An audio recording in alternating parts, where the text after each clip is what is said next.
আসসালামু আলাইকুম সবাইকে। এই মুহূর্তে আছে আমি আমাদের নোয়াখালীর রাজমহল রেস্টুরেন্টে। তো আমার সাথে অনেক দিন পরে দেখা হয়ে গেল আমাদের জনপ্রিয় একজন মানুষ। ওনার আইডির নাম হচ্ছে আল্লাহ আমার রব এবং ওনার নাম হচ্ছে আমাদের মাহমুদ ভাইয়ের সাথে। মাহমুদ ভাই আসসালামু আলাইকুম। জি আলহামদুলিল্লাহ ভালো। আপনার কী অবস্থা, ভালো আছেন ভাই? তো আপনি তো অনেক দিন থেকে আমাকে ইনভাইট করতেছেন, আমি আসলে আপনার সাথে দেখা করতে পারতেছি না। আজকে দেখা হয়ে আপনার কেমন আসলে আমার অনুভূতিটা খুব ভালো লাগতেছে আমার কাছে যে আপনার মতো এক বড় ভাইয়ের সাথে আমি দীর্ঘদিন প্রতীক্ষার পরে আজকে দেখা করতে পেরেছি।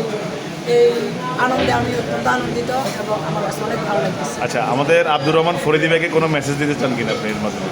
যে আব্দুর রহমান ফরিদি ভাইকেও আমি মেসেজ দিতে চাচ্ছি যে আমরা এক সময় আব্দুর রহমান ফরিদি ভাই যখন আমরা থেকে আসবে আমরা একসাথে বসে বলতে গেলে মাধ্যমে আব্দুর রহমান ফরিদি ভাইয়ের সাথে ইসলামিক একটা আলোচনা, একটা টকশো করবো আর কি। একটা ইসলামিক আলোচনা এবং ওই আলোচনা বা লাইভ অনুষ্ঠান আমরা নোয়াখালী আরও বড় বড় কারণকে ইনভাইট করবো। তো এই মর্মে ভাইয়া আপনার আমাদের সহযোগিতা অবশ্যই ইনশাল্লাহ আমাদের সহযোগিতা থাকবে। যদি আব্দুর রহমান করে দেবে আমাদের ভিডিওটা দেখে উনি তখন ভাই আছে আমরা ওনার কাছে আমরা দরখাস্ত করবো যাতে করে আমাদেরকে বাইতুল্লাহ মুসাফির হিসাবে আমাদের কাছ থেকে দোয়া করে আমিন। উপস্থিত আছেন আমাদের ফিরোজ আহমেদ জুয়েল ভাই, আর পাশে আছে আমাদের মিজানুর রহমান ফয়সাল ভাই।